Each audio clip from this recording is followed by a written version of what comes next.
Assalamualaikum warahmatullahi wabarakatuh. Waalaikumsalam warahmatullahi wabarakatuh. Selamat malam, Sir, dan juga teman-teman yang menyaksikan.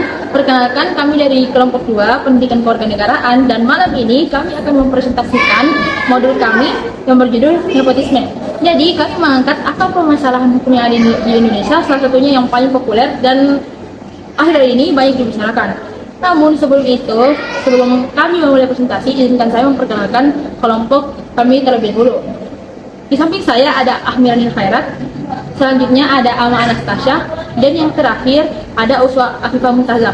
Nah, sebenarnya kelompok kami terbagi menjadi dua, yaitu kelompok yang melakukan presentasi, dan yang kedua ada kelompok editor. Dan kelompok editor yang tersisa ada 2 anggota, yaitu atas nama Retno Gawangi, dan yang terakhir adalah Aisyah Sahra. Nah, karena telah memperkenalkan kelompok kami, saya sendiri, Fatimah Zahra, saya izinkan melanjutkan. Jadi penjelasan pertama mengenai definisi dari nepotisme akan dijelaskan oleh Anastasia. Thank you, yours. Baiklah, terima kasih atas kesempatannya moderator.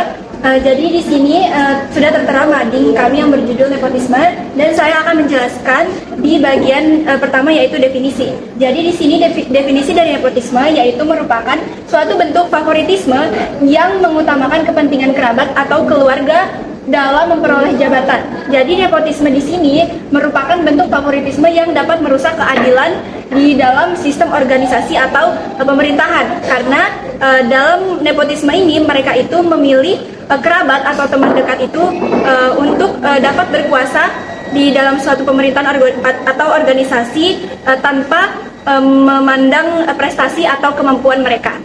Mungkin sekian dari penjelasan definisi nepotisme, saya kembalikan kepada moderator. Terima kasih. Terima kasih Ama Anastasia mengenai penjelasannya tentang definisi dari nepotisme.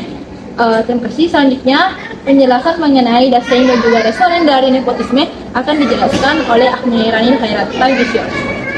Terima kasih moderator. Di sini saya akan menjelaskan tentang desain dan desolen. Jadi desain adalah konsep yang merujuk pada kenyataan atau fakta yang terjadi dalam kehidupan nyata, menggambarkan kondisi sebagaimana adanya.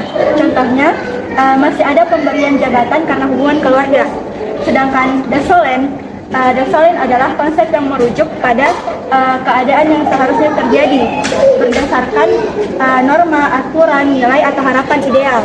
Contohnya adalah jabatan seharusnya diberikan berdasarkan kompetensi atau profesionalitas. Jadi konsep ini sering dipakai dalam hukum, filsafat, dan ilmu sosial untuk membandingkan kondisi nyata dengan kondisi ideal. Sekian dari saya kembalikan ke moderator. Oke, terima kasih Ahmiranil Khairat penjelasan mengenai dasen dan juga restoran dari kasus nepotisme. Baiklah, selanjutnya mengenai bentuk dari nepotisme akan dijelaskan langsung oleh saya. Baiklah, saya sendiri akan menjelaskan mengenai bentuk dari nepotisme. Sebelumnya, saya ingin menjelaskan bahwa sebenarnya bentuk nepotisme itu ada banyak di berbagai bidang. Ada di bidang politik dan juga ada di bidang ekonomi. Namun karena kami menjelaskan tentang nepotisme sebagai akar permasalahan hukum yang ada di Indonesia, maka kami memilih bentuk dari nepotisme berdasarkan bidang hukum. Yang pertama ada nepotisme politik, yaitu nepotisme yang terjadi dalam ranah perebutan dan pemeliharaan kekuasaan. Bagaimana cara kerjanya? Yaitu dengan penguasa menggunakan pengaruhnya untuk menempatkan anggota keluarga dalam jabatan politik tertentu. Nah, biasanya kasus nepotisme ini memiliki ciri khas, yaitu munculnya adanya dinasti politik yang sekarang marak terjadi, dan juga jabatan politik yang dianggap sebagai warisan keluarga daripada amanah rakyat. Jadi seakan-akan ciri khasnya ini, bentuk demokrasi yang ada di Indonesia itu hanya sebatas kata saja. Bentuk nepotisme kedua yaitu nepotisme birokrasi. Nah, nepotisme birokrasi ini terjadi dalam sistem administrasi pemerintahan ataupun institusi formal. Bagaimana cara kerja tentang nepotisme birokrasi ini? Yaitu proses perekrutan CPNS. Pendaftaran CPNS yang kenaikan pangkat atau kekerabatan daripada nilai ujian itu lebih diutamakan daripada rekam jejak kinerja. Jadi seringkali adanya nepotisme birokrasi ini tidak melihat kemampuan dari seseorang, tapi melihat dari adanya orang dalam. Nah, bagaimana ciri khas dari nepotisme birokrasi ini? Yaitu adalah penggunaan istilah titipan semacam titipan ataupun adanya hubungan anggota keluarga, atau sering juga didengar oleh jalur khusus yang bagi kerabat pejabat di dalam instansi tersebut. Jadi kalau misalnya ada seseorang yang mendaftar CPNS dengan adanya anggota keluarga yang berkuasa dalam institusi tersebut, maka jalur khusus pun dilakukan di sini. Itu adalah ciri khas dari nepotisme birokrasi. Sekian dari saya mengenai bentuk nepotisme, khususnya nepotisme di bidang politik. Sekian dari saya, terima kasih. Nah, itu adalah tadi penjelasan mengenai bentuk-bentuk nepotisme oleh saya, dan selanjutnya teman saya Uswa Afifa akan menjelaskan tentang teori-teori dari nepotisme yang ada di Indonesia. Oke, Uswa Afifa, time is yours. Baik, terima kasih atas kesempatannya Fatima. Jadi pada kesempatan kali ini, kelompok kami akan menjelaskan teori nepotisme, yaitu terbagi menjadi dua. Yang pertama adalah teori meritokrasi.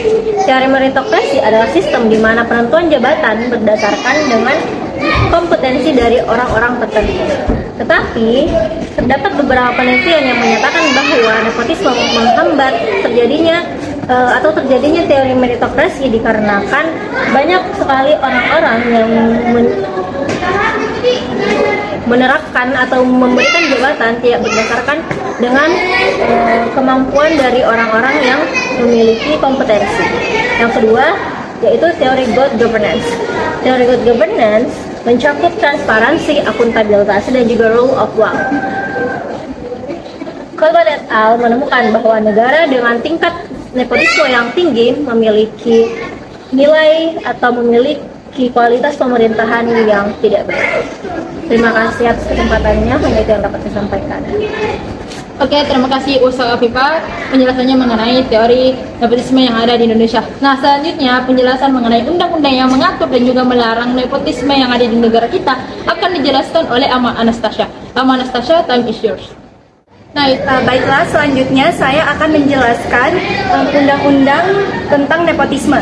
Jadi Undang-Undang Nomor 28 Tahun 1999 dalam konteks administrasi publik, nepotisme termasuk dalam praktik KKN atau korupsi, kolusi, dan termasuk nepotisme yang secara tegas adalah sangat dilarang. Kemudian hal ini menunjukkan adanya kesenjangan antara kondisi ideal atau desolate yang dengan realitas yang terjadi.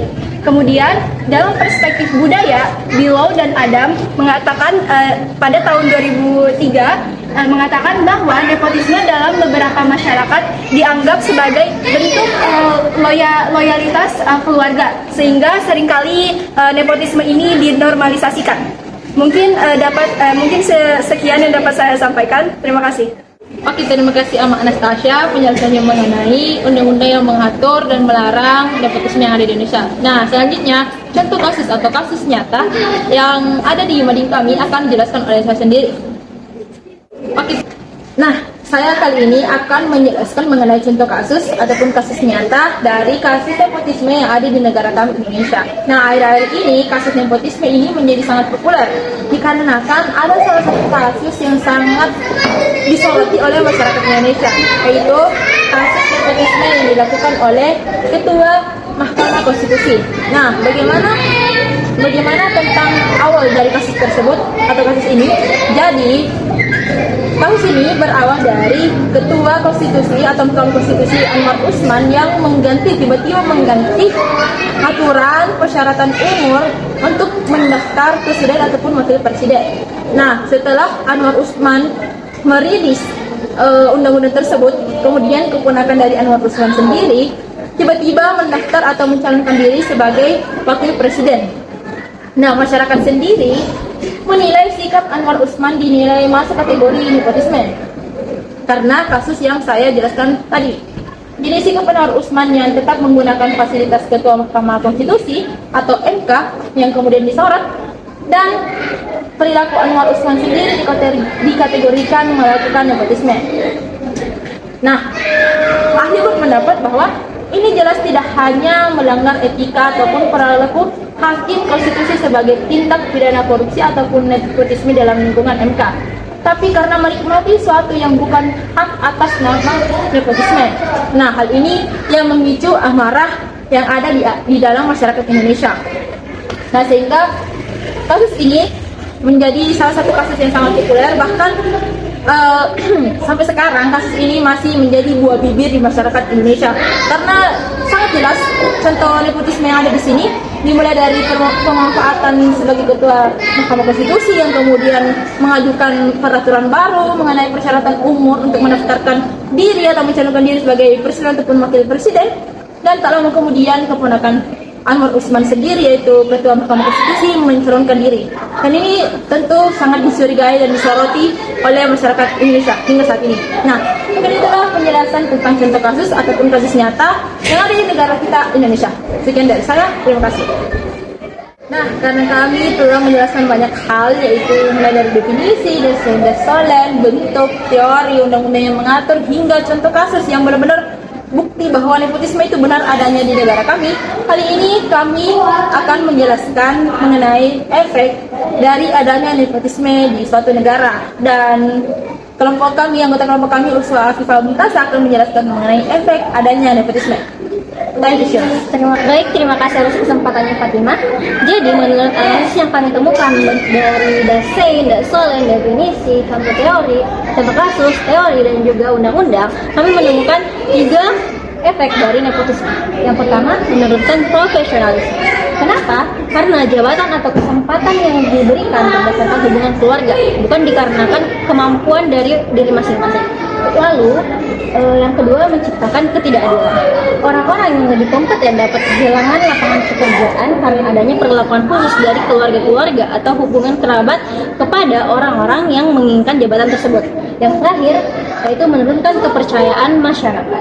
Nepotisme membuat masyarakat atau anggota organisasi merasa sistem yang tidak transparan dan dapat mengecewakan atau merasa mereka tidak memberikan atau tidak kompeten dalam pekerjaan.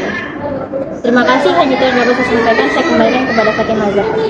Oke, terima kasih Uswa Afifah mengenai penjelasan efek dari nepotisme. Seperti yang kita bahas bahwa efek dari nepotisme ini sangat signifikan efeknya. Oleh karena itu, nepotisme ini mampu kami kategorikan sebagai akar permasalahan hukum yang ada di suatu negara.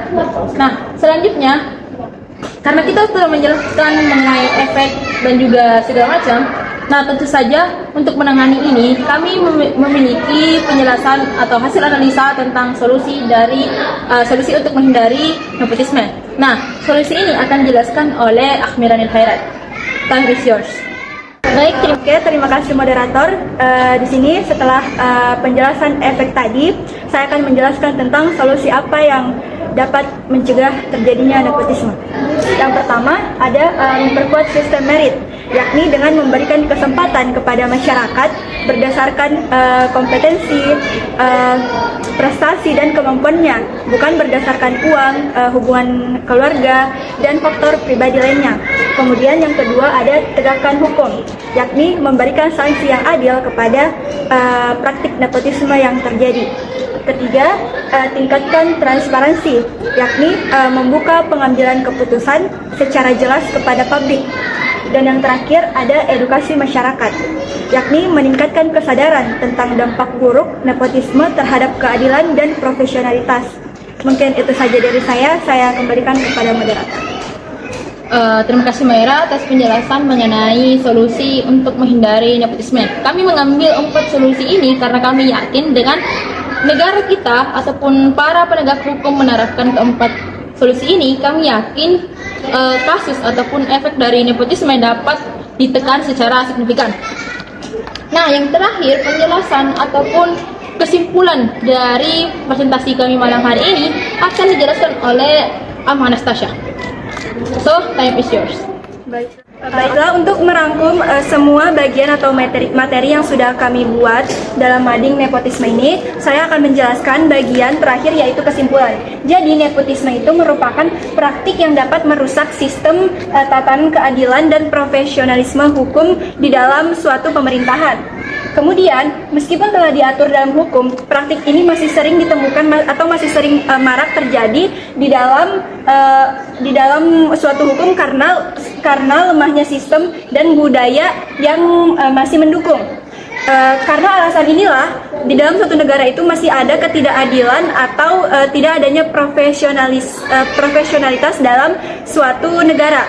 Maka dari itu kita memerlukan tatanan hukum yang dapat bersikap jujur, adil, dan transparan kepada semua orang agar semua masyarakat itu dapat mencoba atau memiliki kesempatan yang sama dalam memasuki tatanan hukum tersebut. Terima kasih.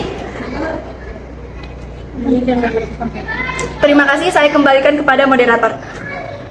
Oke, terima kasih Amang Anastasia telah merangkum apa yang telah kami sampaikan sebelumnya. Nah, sebelum saya menutup presentasi, saya ingin menjelaskan detail yang ada di mading kami. Jadi, tim editor kami akan mencantumkan gambar detail dari mading kami. Jadi, jika sudah terlihat gambarnya secara jelas, kalian akan melihat adanya tali-tali merah. Nah, sebenarnya tali-tali merah ini bukan hanya suatu hiasan belaka, tapi tali-tali merah ini memiliki makna khusus yang sangat berkaitan dengan kasus nepotisme. Mengapa?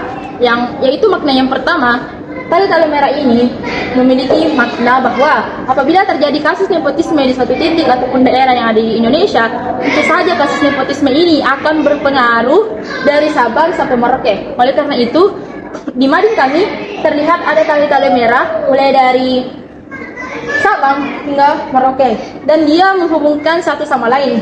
Karena apabila terjadi keberanian untuk melakukan praktik nepotisme di suatu daerah, maka daerah-daerah lain di satu Nusantara akan mengikuti praktik tersebut, sehingga tatanan negara ataupun tatanan hukum yang ada di negara kita akan rusak. Nah, makna yang kedua yaitu tali-tali ini sebagai penghubung. Ini bermakna sebagai adanya nepotisme atau penjelasan definisi dari nepotisme, di mana nepotisme terjadi ketika adanya sistem favorit seperti adanya hubungan keluarga dengan memberikan jabatan khusus di dalam suatu pemerintahan. Nah, tali-tali merah ini menjelaskan sebagai hubungan keluarga untuk memberikan jabatan tertentu. Nah, mungkin itu saja penjelasan dari kelompok kami. Mohon maaf jika ada kekurangan dari penjelasan yang telah kami berikan. Semoga kita dapat terhindar dari kasus nepotisme ataupun orang sekitar kita melakukan nepotisme, atau diri kita sendiri untuk tidak melakukan nepotisme. Mungkin sekian dari kami, kelompok 2 Pendidikan Kewarganegaraan. Terima kasih kepada Sir Irfan dan juga teman-teman yang telah berkontribusi dalam pembuatan mading, pembuatan laporan, dan lain-lain. Oleh karena itu, saya mengucapkan terima kasih. Wassalamualaikum warahmatullahi wabarakatuh. Hidup Pancasila! Hidup! Hidup! Yeay!